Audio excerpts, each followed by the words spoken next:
Santino, allora Che fai? No, Ci penso io.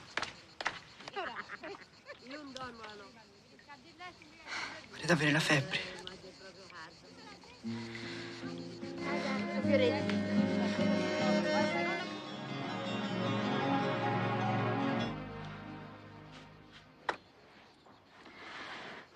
Però è grulla.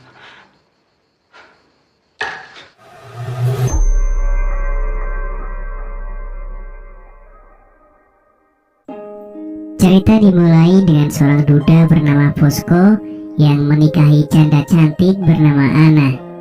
Dan masing-masing dari mereka telah memiliki anak.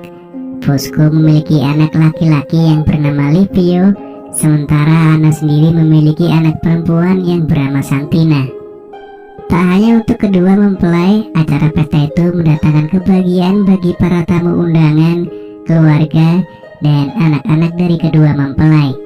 Saat malam tiba, Fosco bersiap untuk menggelar permainan kuda dengan Anna. Namun tiba-tiba datang seorang teman Fosco dengan berita penting yang meminta dia untuk segera pergi ke suatu tempat. Meskipun Anna dan Fosco sudah sangat antusias, mereka terpaksa menunda permainan mereka karena situasi yang mendesak. Pada malam itu, Fosco dan sahabatnya pergi ke sebuah lokasi makam kuno yang diyakini menyimpan harta karun. Meskipun mereka mengetahui bahwa melakukan penggalian di tempat tersebut dilarang dan semua barang yang ditemukan di dalamnya menjadi milik negara, namun Fosco dan teman-temannya tetap melakukannya. Ketika mereka tengah asik mencari harta karun, kehadiran polisi tiba-tiba mengagetkan mereka. Tanpa pikir panjang, mereka semua meninggalkan barang yang telah ditemukan dan berlari menghindari polisi. Mereka pun berhasil bersembunyi dan membuat mereka terlepas dari kejaran polisi. Dan di saat Fosco pulang ke rumah, ia pun kemudian melanjutkan permainan mereka yang sempat tertunda. Ia pun kemudian membangunkan Anna yang sudah tertidur. Dengan mata yang masih mengantuk, Anna pun dengan tetap semangat melaksanakan kewajibannya sebagai seorang istri.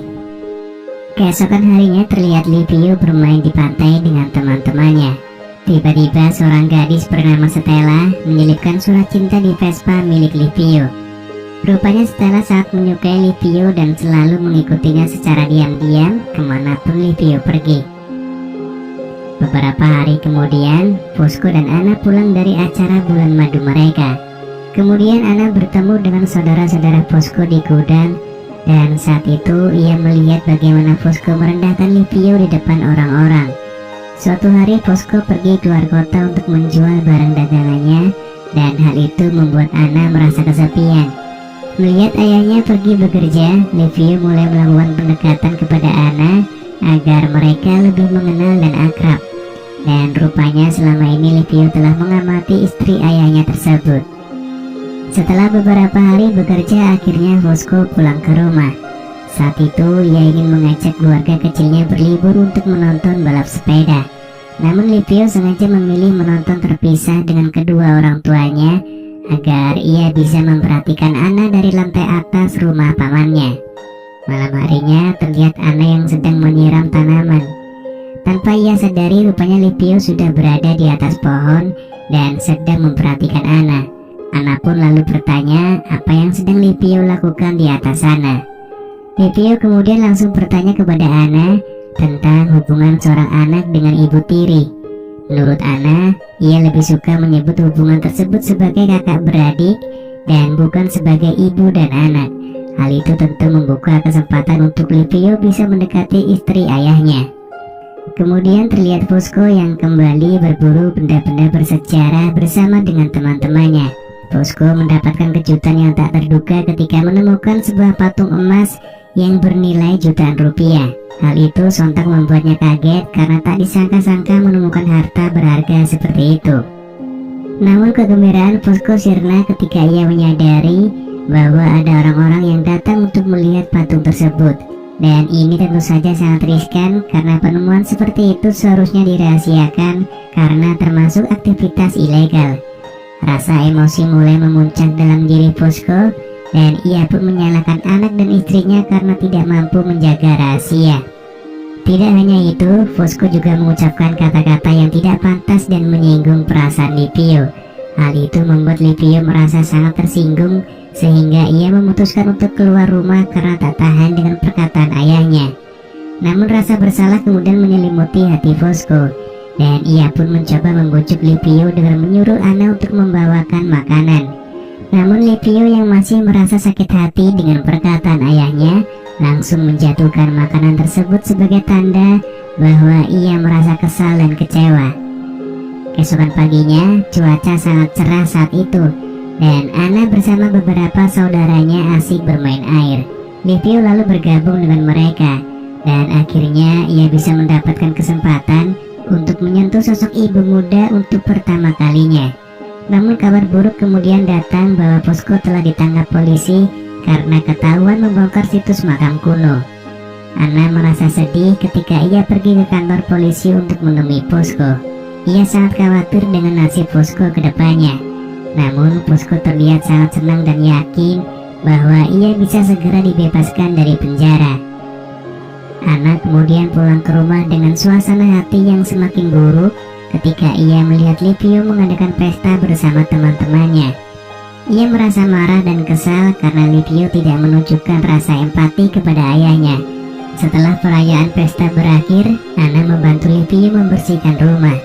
Fosco yang tidak ada di rumah membuat Livio merasa bebas dan seringkali memikirkan tentang Anna.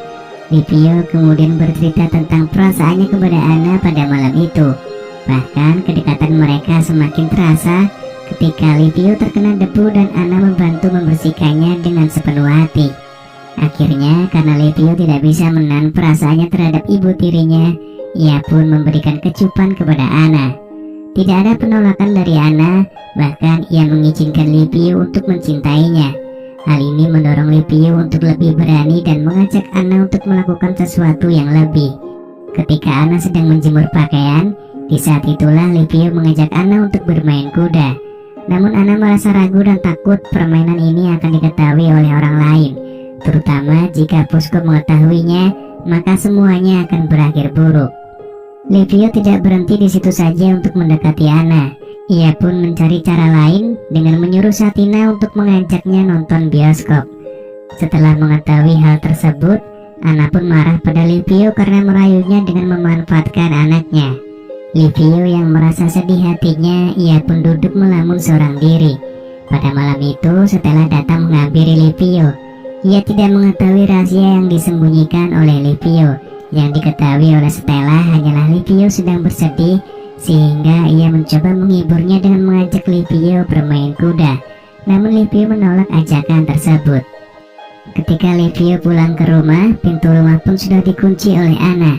Ia kemudian masuk melalui jendela dengan memecahkan kaca. Suara pecahan kaca itu pun kemudian membuat Anna terbangun dari tidurnya. Lalu tiba-tiba Anna meluapkan emosinya dan menyatakan apa yang dia rasakan saat ini. Ia juga meminta maaf atas hal yang telah dia lakukan kepada Livio. Livio yang sudah sangat ingin bermain tak bisa menahannya. Ia pun segera meluapkan keinginannya tersebut dan akhirnya Livio pun bisa bermain bersama dengan ibu tirinya tanpa ada penolakan sama sekali dari Anna. Keesokan harinya, lagi-lagi Anna dan Livio sedang bermain kuda. Namun sayang permainan mereka saat itu diketahui oleh Stella dan hal itu membuat mereka berdua menjadi panik. Akan tetapi Anna mencoba bersikap biasa saja dan seakan tidak peduli karena hal tersebut tidak ada bukti yang bisa ditunjukkan oleh Stella. Setelah itu kakak ipar Anna datang dan memberitahu kalau besok Fosco akan pulang ke rumah. Namun